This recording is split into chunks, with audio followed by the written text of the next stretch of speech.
গত 23 সেপ্টেম্বর একটি বেপরোয়া বালুবাহী বালখেট এসে সরাসরি ধাক্কা দেয় তুরাগ নদীর কাউন্দিয়া ঘাট সংলগ্ন ওয়াকওয়ে অংশে। ধাক্কায় ক্ষতিগ্রস্ত হয় ওয়াকওয়ের রেলিং, বেঁকে যায় লোহার দণ্ড, আর নিচের কংক্রিট কাঠামোতেও দেখা যায় ফাটল। স্থানীয়দের অভিযোগ, এরপরও থেমে থাকেনি এ ধরনের ঘটনা। একই অংশে আরো 3 বার বালখেটের ধাক্কা লেগেছে।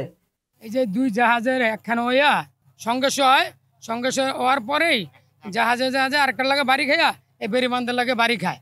মানে আমাদেরও সমস্যা হয়, নৌকারও অনেক সমস্যা হয়ে যায়। এই মসুর জায়গাটা তো, এই মসুরের ভিতরে অনেক সমস্যা। এটা কমানোর সম্ভব আছে, জাহাজকে একটু মনে করেন ওকে ধৈর্য ধরাইতে হইব, একটু পারটা কমাইতে হইব। কমাইলেই তেলের দুর্ঘটনা ঘটে না। কথা বলছি এমনি হারার কর্ম করছে, একটা ওভারটেক করবার চায়, এই কারণে হারায়, ওকে ধৈর্য নাই। 2018 সালে বুড়িগঙ্গা, শীতলক্ষা, বালু ও তুরাগ এই 4 নদী রক্ষায় ওয়াকওয়ে নির্মাণ প্রকল্প হাতে নেয় সরকার। কিন্তু কাউন্দিয়া অংশের কাজ শেষ হওয়ার আগেই এমন ক্ষতি উদ্বিগ্ন করে তুলেছে স্থানীয় নাগরিকদের। এই আগে রাস্তা ছিল না, অনেক এই রাস্তাটা পরে মানুষ হাজার হাজার মানুষ এই জায়গাটা আটে। এই জিনিসটা সরকার দিয়েছে ভালোর জন্য, কিন্তু কই রাত্রেবেলা জাহাজ আইসা ওই কি করে দুইটা একসাথে আসে না, একসাথে আইসাই ওই নিয়ন্ত্রণ হারা জায়গায় 2-3 জায়গায় ভাঙছে এই জায়গায়। প্রতিদিন তুরাগে চলাচল করে ছোট বড় মিলিয়ে 2 শতাধিক বালখেট।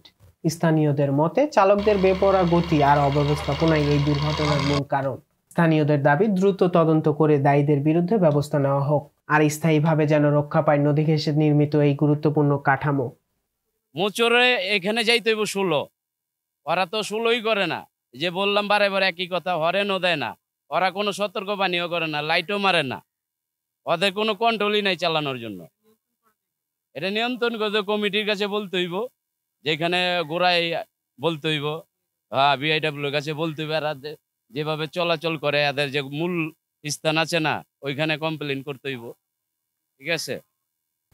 স্থানীয়দের দাবি শুধু নির্মাণ নয়, ওয়াকওয়েটি রক্ষায় দরকার নিয়মিত তদারকি এবং রক্ষণাবেক্ষণ। মইনুল ইসলাম, চেষ্টা টিভি, ঢাকা।